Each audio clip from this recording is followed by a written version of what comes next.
Can't lie, Mets are riding high, but with the injury to Kodai, what's next for us, guys?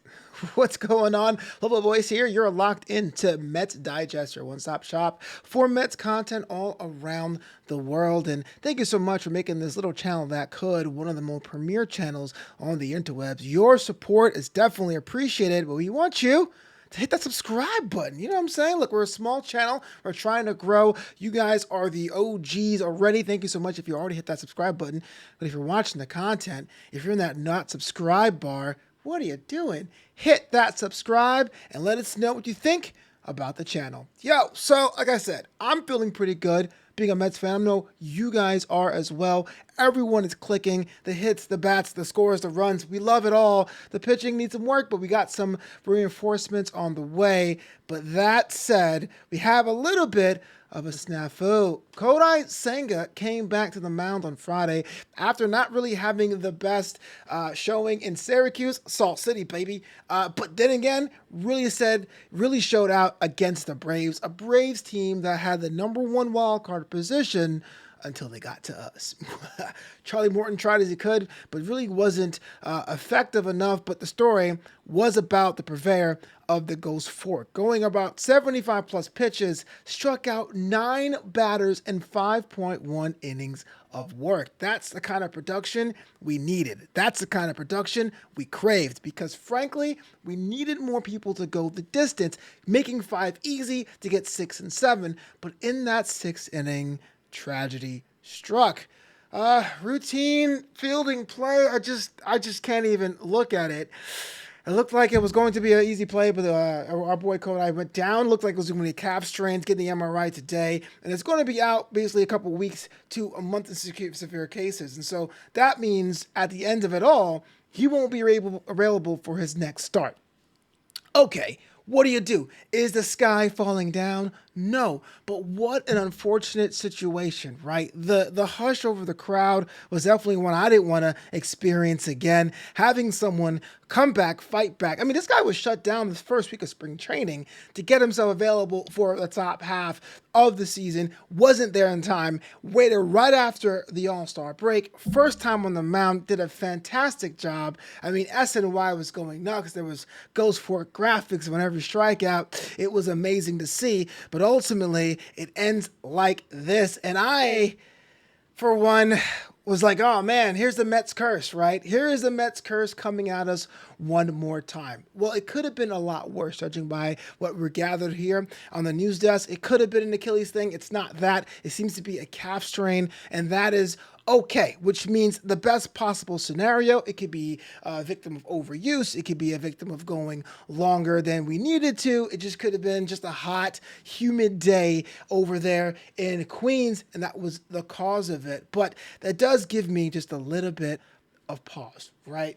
We know the main rotation was going to have to adapt to Kodai's regular rest schedule, but now he's not here. And it's interesting because it wasn't like we were waiting for him to come back, but the team has found a way to win even without him. I mean, this guy is a stud. He's a dog. But at the end of the day, we really had good playoff position without him. And that is not to say that we don't miss Kodai Senga, but we have to think about long-term prospects just in case this rotation takes another hit or changes significantly. I know, I don't want to be doom and gloom, but I saw this from ESPN, which made me go, this right now, it says, for now, the Mets will return to life without him. They'll ditch their plans for a 6-man rotation because of Kodai's preference for an extra day of rest and pitching once a week, much like how it regularly happens for MPB players, enroll with a standard 5-man rotation. Acquiring a starting pitcher before Tuesday's trade deadline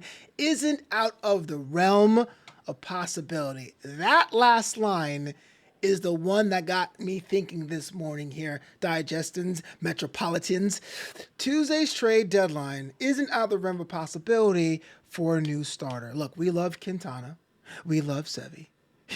but we really want to add more pieces. If Kodai Senga will not be available for multiple starts, or even if he is, now we have to think of it as a bonus for this season. I'm not saying write him off. I know there's people out there in the IWC, people out there in the internet Twitter community, saying get rid of the guy. He's not he's too fragile. I disagree. I do think there's a spot for Kodai Senga on the roster. Maybe this year may not be his year. This could be a lost year. It happens. Look at Cal Quantrill. He had a couple lost years, got shipped off to Colorado, and he has a little bit of resurgence, and he could possibly be on the trading block, which brings me to my next point. If we have to acquire a starting pitcher, and I do think we do. I was watching SNY this morning, and they really succinctly summed up what I'm feeling. The offense has told the front office they deserve to have multiple defensive pitching pieces. So if they add to that now, who will that be? Even if it's a situation where they're down the rotation, if you have someone who can go deep in innings, we're talking 6, maybe even 7. I know 7 innings is kind of a rare thing nowadays. I feel like an old man. Back in my days, pitchers always went 8 innings, and sometimes we had complete games. But if you want someone to get length to really not tax the bullpen as much as we have, now's the time to do it. I know the bullpen is priority number 1. Shout out to Ryan Stanek, who is going to be on the team. He's reporting to Queens as we speak, but you want to think about that starting rotation. And there are some pitchers out there that are ready to go. Look no further than teams that are going to punt this season. Look about Toronto. You have both Yusei Kikuchi and Chris Bassett. Remember him? The 2022 squad, we thought he was a solid number 3, maybe probably number 4 in this case. But would you want to see Chris Bassett being acquired? Would you want to see Kikuchi acquired? Of those two, I'm a Kikuchi man myself. I think he had just had an unfortunate situation with Tampa with a Toronto offense that's been absolutely anemic. So a new change of scenery would do him well. We talked about the Garrett Crochet sweepstakes and how teams are all in, how teams are semi-in. We pretty are securely confident in saying that Crochet will be moved, but to where, we're not sure as of yet. I would love to see him in the orange and blue, but I am not a soothsayer. I am Flobo, not Flostadamus. And Jack Flaherty. I mean, that's someone that was really, about a month ago, was pretty much priority number 1 until the Sox waved the white flag. Jack Flaherty not really working the way he would like to in Detroit. Has some good showings. Definitely has a lot of gas in that tank. Someone can give lots of years of service. Someone could really buckle down and be that 4th starter in the rotation, be that 3rd starter in the rotation if you're riding with Severino being your ace at this point. These are all options just to add on at the trade deadline while we figure out what Kodai Senga's role is going to be the 2024 season. 2025, he's probably ace number 1, 150% with the offseason training programs. No doubt in my mind, speculation of course, but no doubt in my mind as an optimistic fan. But this year you have to think about the worst possible case scenario, and you don't want to be too conservative at the deadline for 2 reasons. You don't want to let your teammates down. They want the team down and saying, oh, we don't really feel that we can go that far. And more importantly, we as fans have been victims of very conservative trade deadlines where things didn't move as much, and then the things we had didn't work, and we're all looking at the front office going, what are you doing?